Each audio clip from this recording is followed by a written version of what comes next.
Pluto. In a distant future where sentient humanoid robots pass for humans, someone or something is out to destroy the 7 great robots of the world. Europol's top detective, Gajit, is assigned to investigate these mysterious robot serial murderers. The only catch is that he is one of the 7 targets. The 7 targets refer to Mont Blanc, North Number 2, Brando, Gajit, Hercules, Epsilon, and Atom. Pluto released October 26, 2023 on Netflix, directed by Toshio Kawaguchi. Anime adaptation of the manga series of the same name written by Naoki Urasawa, based on Osamu Tezuka's Astro Boy's story arc, The Greatest Robot on Earth. 私のモンブラン博士途切れてるんだモンブランとの通信が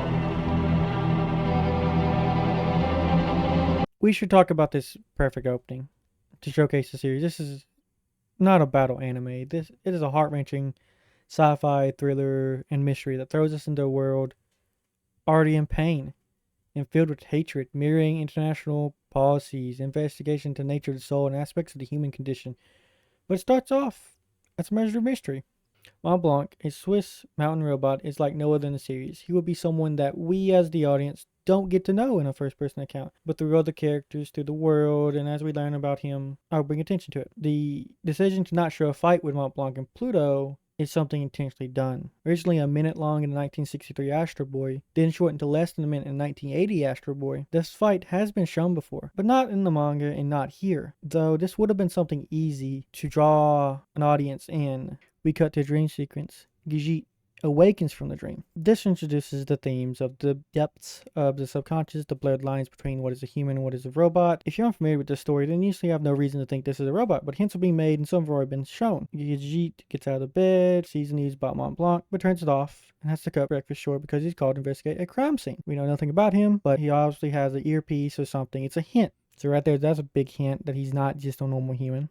Key advocate for the robot rights protection laws. So this must mean robots are getting to the level of humans, of the intellect, of the advanced AI, leading us to believe that robots are just like people here. Then we're interrupted by news that a checkpoint has been broken through. At the checkpoint, we meet a human that is injured and Robbie, a constable bot that has been destroyed. A suspect has fled to the old city's redevelopment zone. Gajit runs and jumps off the road that is up in the air. Okay, from this point forward, the show is making it very obvious, lay out every detail, every chance to get from now to the reveal. The hand turns into a gun, detecting traces of substances, noticing the drug the suspect on, taking a pipe to the head, not budging. His gun shooting sleeping gas. He outright says, "I'm built in such a way that I cannot hurt humans. I am a robot." Within the first 11 minutes, our expectations have been subverted. He goes to meet the wife of Robbie and deliver the news. Very touching scene. There are some things to note here. We learn here that robots live as humans so they can improve, she says, upgrade their human-like senses. She goes on to tell a story that is more on the nose in the manga and misses the mark in the anime, about how she can understand human emotions a little bit better. I'll tell you the story that she says. The anime goes on to say she's a maid for a certain family, and that before the boy was born, the child she takes care of, they adopted a dog and then had a son. And they grew up together, and suddenly the dog passed away. That's where it cuts off. The manga goes on to tell more of the story that really does a good job, and I'm upset and sad that they cut this. So the manga goes on to talk about how the boy would cry and cry and cry about the loss of the dog, and she says she never understood it, better understand human emotions through the loss of her husband, Rob. It is a big part of the themes, the blurred lines between human and robot. The reason I think this was a cutout as was, well, a couple things really.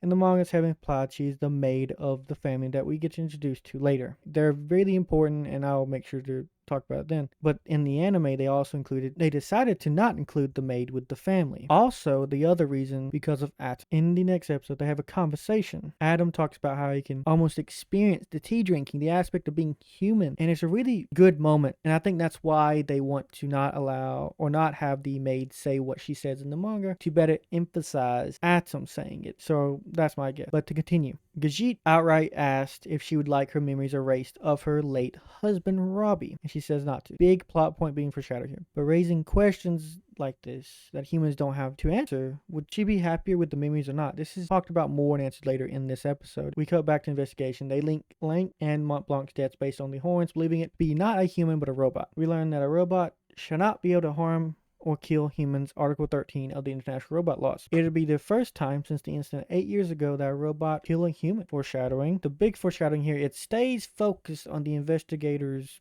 face, and you'll know why later. Gijit is gone to investigate Mont Blanc's death. Professor Reinhardt, the creator of Mont Blanc, tells us about Mont Blanc, his care for nature, wanting to be scrap metal when he passed, to be recycled, poet. We see the love people had for him, volunteers building a memorial they have for him talking about not wanting a statue. Hearing from the broadcast, though, as I said, the memorial, we learn about his role in the 39th Central Asian War, helping the Kingdom of Persia and apprehend terrorists with zero bloodshed. But we learn this is not exactly true later on. It's a theme of like propaganda we learn through media isn't always or really the whole truth or truth at all, which leads back to our anti-war theme. Professor Reinhardt is adamant that Mont Blanc was murdered, even though others think he was destroyed because of the tornado before the forest fire. Transition straight into the dream from earlier, but right as we get as far as we can, Gijit wakes up. We notice this dream, like the first, has a noise in it that would normally be weird in the most dream sequences. Fuzz in it. Maybe it has to do with him being a robot.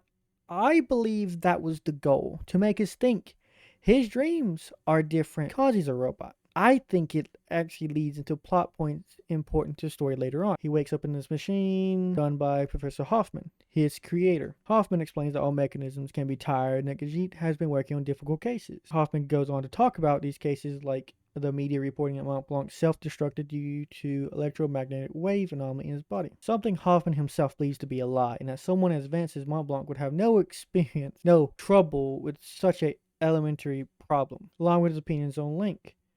How Link would speak out and have a sharp tongue that was bound to make enemies. Like he's looking down on others, but not necessarily doing anything wrong at the same time. But Hoffman quickly changes the subject when noticing how concerned Gijit is. Gijit brings up the idea of a vacation with his wife, which he mentioned to her earlier. Hoffman supports this idea and brings up Japan as a good place to go. Then asks about the dream that he's been having, saying AI has a subconscious but rarely any dream. Gijit finds the parts of Robbie getting thrown out, the memory trip of Robbie, and gives it to Robbie's wife. They have rights, of course, but they don't really experience burials like humans do. It seems like it's very much just junk when they're gone. A great way to show that they still aren't treated as equals all the time. Gives the memory chip to Robbie's wife. Here we see that robots have the ability to share a memory chip. She sees Robbie's memory, she feels the mysterious object in the memory, jumping from one building to another but not being a robot in the background. Gijit goes to the facility. He gets x-rayed where we can see he's absolutely a robot. But the guard still asks because he can't tell from the appearance. This leads us to believe that robots don't look like humans all the time. That robots still are most commonly distinct enough that you can instantly tell that they're robots and not humans. We also learn that Gijit is impervious to electromagnetic waves. 滑稽なほど必死で作り上げたバリケードだろう。結局人間はこうでもしないと抑えられないんだ。恐怖を。